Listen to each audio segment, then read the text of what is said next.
Anarcho-capitalism, I mean, and the word anarchy even has this very specifically anarchy has a very specific negative connotation around it.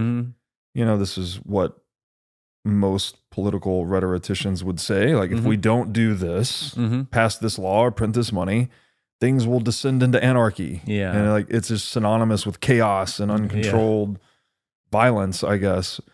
But the word anarchy just means no anarchon, no ruler, right? It doesn't mean no rules. So even, you know, early US in many ways was anarchic, right? That we, you know, you basically have these rule structures, but people opt into them or they opt out of them if they don't work for them. And that's kind of how that works. How do you dissect that idea? The idea of anarcho-capitalism, again, given that we can't see it anywhere in the world, and a lot of people don't seem capable of getting to that level of abstraction or vision, perhaps.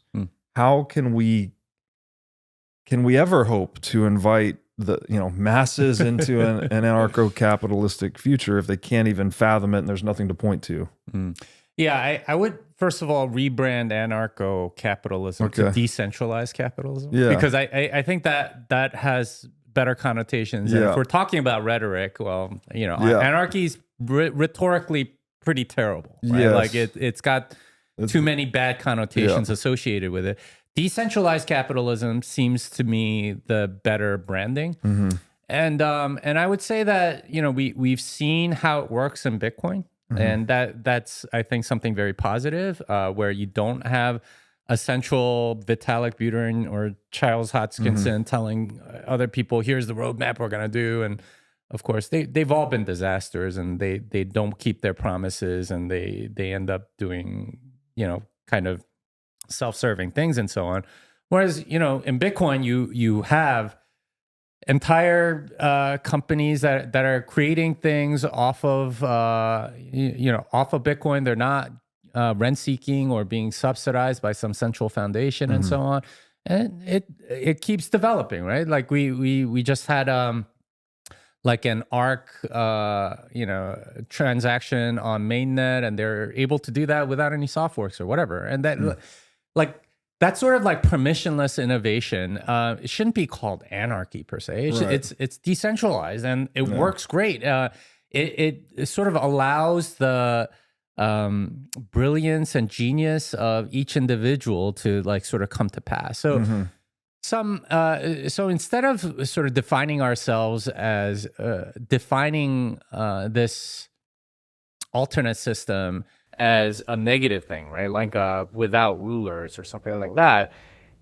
Instead, let's make a more positive vision, right? Like where each person is sort of self-sovereign and they are able to contribute value in a way without having to get the permission of others and provide value. And I think it allows for a lot more bilateral transactions where you're providing value either in goods or services to other people. And this is where entrepreneurs can come in and figure out different ways of doing things, and you get market competition, and you converge on really innovative, interesting, and effective solutions very quickly instead of sort of central, top-down,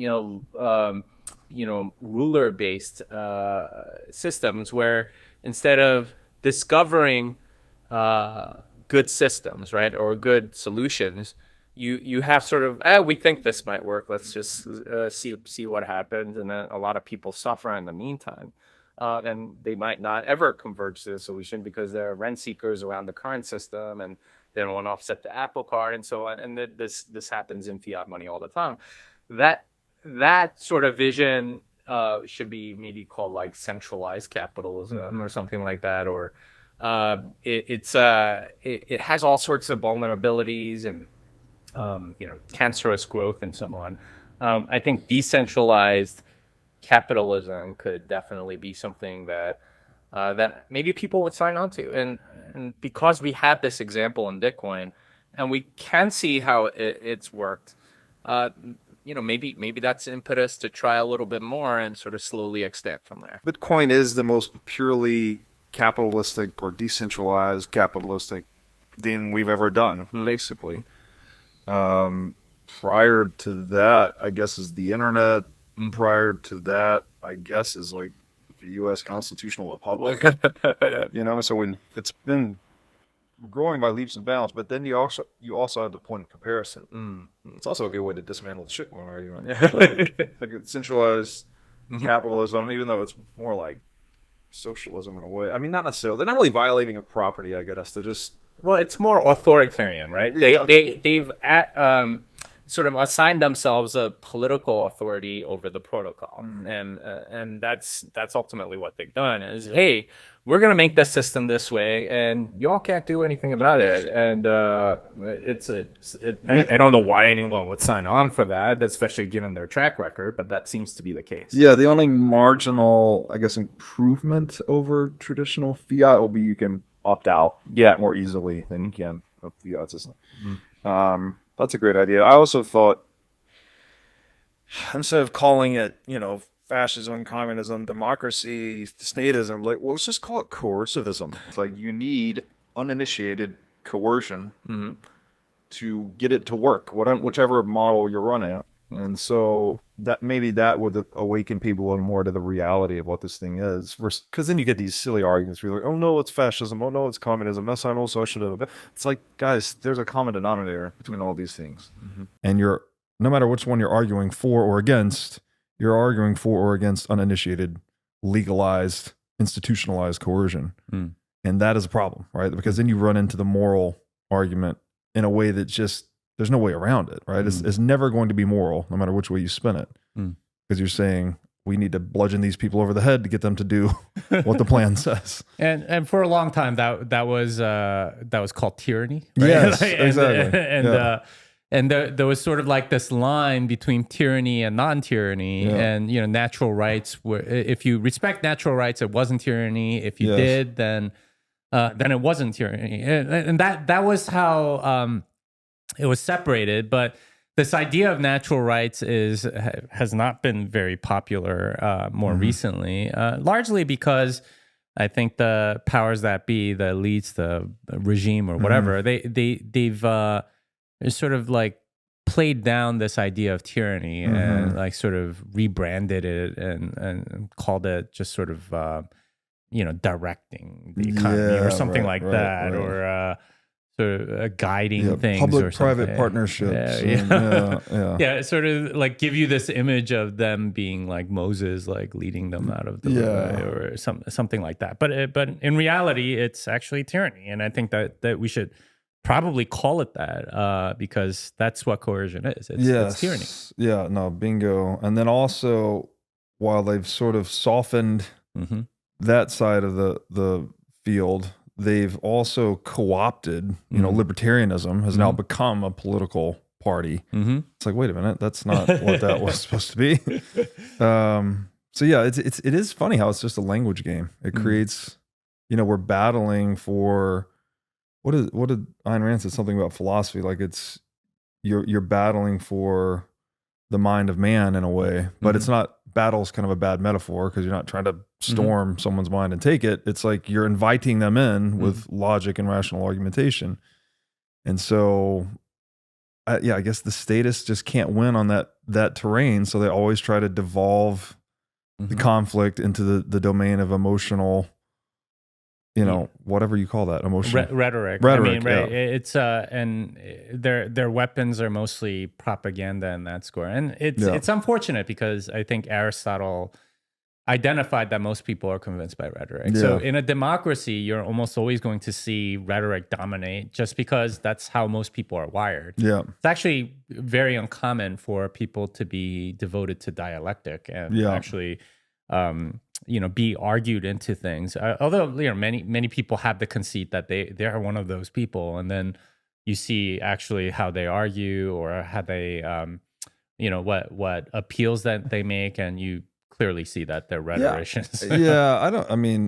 Again, I think we're all at least part of it. Like we're all driven by emotions, of course, but you need the logical part of yourself to balance out some of that. Like if you just ran around making decisions on emotion all the time, your life would be a disaster, right? You need to take a step back, reflect, plan for yourself, Well, I think a human is like most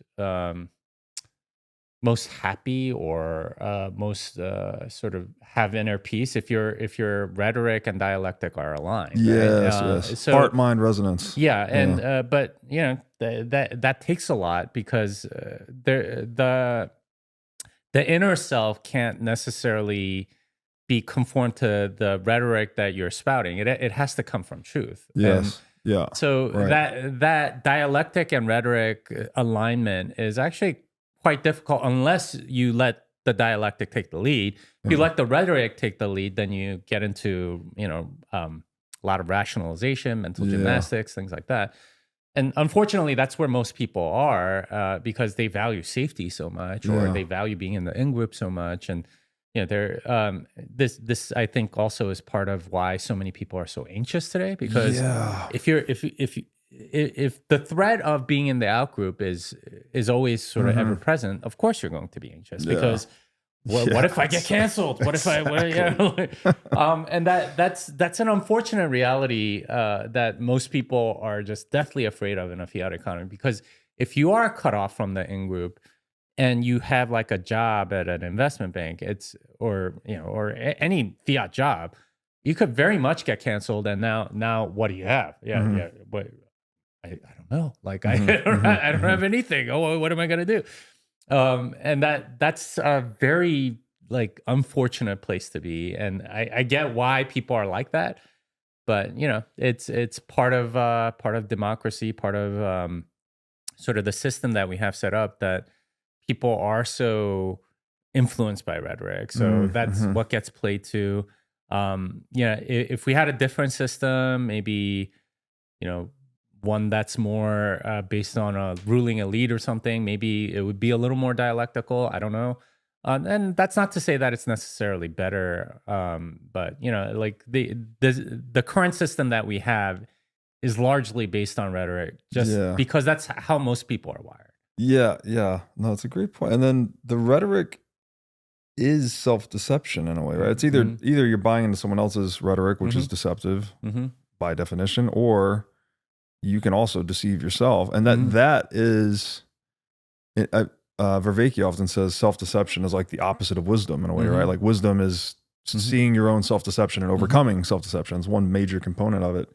I had Robert Grant on the show recently, and he said, when you learn to feel with the mind and think with the heart, the river of wisdom flows. Okay. So when you get resonance between these two things, you can actually overcome the self-deception and make good decisions. That feels about right. It's like it's not purely computational, rational. It's like there's also the human component. That's where the moral and the ethical lives. It's like it's in the heart, right? Yeah. And yeah. so, I mean, there is a definite utility to rhetoric, and it's to reinforce the dialectic. And this is what I think Christianity would call faith, right? It's if you believe something, using the rhetorical devices and things to strengthen what you already believe is a virtuous thing, right? Like it helps you do that stuff. Like, one of the rhetorical devices that the state uses, for example, is the flag, right? Like, and for patriotism and stuff like that, it's supposed to reinforce this other thing that you believe in the country that you're a part of, and the flag is a symbol. It's a rhetorical device to help you strengthen the thing that you've hopefully determined through dialectic. And that's what it's for. And this is why I like memes and stuff within Bitcoin, not your keys, not your coins, stuff like that. It's a way to reinforce at an emotional level what you believe at sort of like an intellectual level. And that combination is very powerful. Yes. If you can sort of like meme yourself into having good habits, for example, that's wonderful. I think that's awesome. But the wrong way to use it is to make you believe something that is wrong or false or lies or whatever justifies your own sin or wrongdoing or fraud or whatever. And that's where I think it goes wrong. You must have, like, when you look through the rhetorical device or the symbol or the icon, that needs to have firm intellectual footing and truth. And then the device is sort of almost like a memory device or reinforcing the emotional involvement with it. Yeah, that makes a lot of sense. But the state puts the cart before the horse, right? They just push out the this is what defines propaganda, maybe. It's like, it's all that symbology, but there's no truth underneath it. Yeah.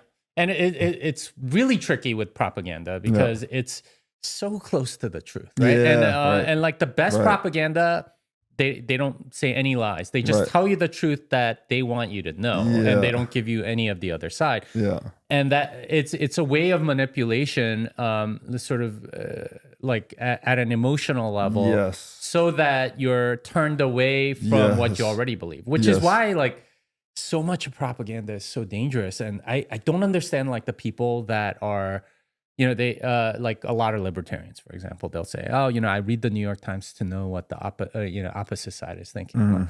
But you're also exposing yourself to a lot of freaking propaganda. And if you think you're immune from propaganda, you probably don't understand how propaganda works. Because it works at like sort of like this base emotional level.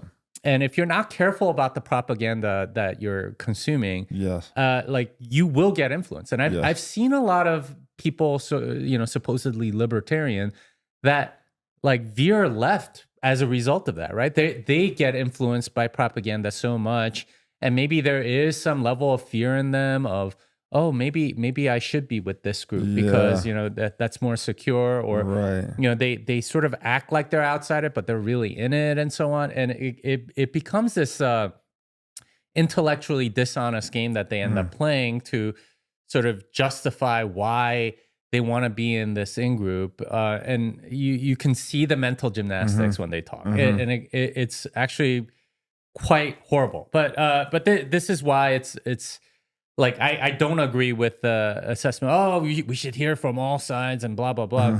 No, you don't understand how vulnerable you are and how big your attack surface is when it comes to rhetoric, because there are so many ways to like sort of get past your intellectual guard, right? Yeah, and that's what it is. Like get underneath and dig under this wall that you have, or go over the wall that you have, and undermine. That's what undermine actually means. To dig beneath the wall and compromise its fortifications. And so you're compromising the intellectual fortifications through this undermine. The archetypal example that comes to mind is from each according to their ability to each according to their need. My heart loves it. It's like, oh, that sounds great. You know, like that sounds very peaceful, and everyone will be taken care of, and we don't have to fight about anything, and it's all done. But then as soon as your intellect looks at it, it's like, hold up. Who's determining whose ability? How are we motivating those of ability to serve those with need? Who's quantifying need? Like, who's arbitrating all of this? You know, it's very squishy. And so it doesn't hold up to intellectual. And this is how rhetoric works, is that almost always it's like exactly that example. It sounds really good. But the frame by which it comes through, like sort of like it's a frame problem. They smuggle in all of these like assumptions about how things are going to be in order to make that thing true, including stuff like who determines this, that, or whatever. And that's what you have to, if you understand propaganda, that's the first place you would look, is how are they framing this phrase, right? Like what are the sort of like intellectual assumptions that are being smuggled in with this feel good thing or feel bad thing that I have to be very wary of. And, you know, this is the hard work of, you know, sort of parsing what people are saying is, okay, they have certain assumptions on the statement, and what are these assumptions, and are they intellectually true? And that is very, very hard, right? Like it takes so much work to go through each statement. And if you are willing to do that, by all means, go and read the New York Times. And if you can do that for each statement, and you can, you know, honestly and intellectually understand where it's coming from, and you can dissent. I give props to people that can do that, but it is just incredibly hard. I don't think it's possible. It's like diet, right? If you're eating whatever Sour Patch Kids every day, like it's gonna get in your metabolism and gunk you up. You can't like out rationalize it. It's the same thing with a diet of information. Thanks for watching. If you enjoyed this episode, click here to find more just like it, and here to find our most recent episode. Also, make sure to like this video to help shine light on the corruption of money. And be sure to subscribe to this channel to stay connected.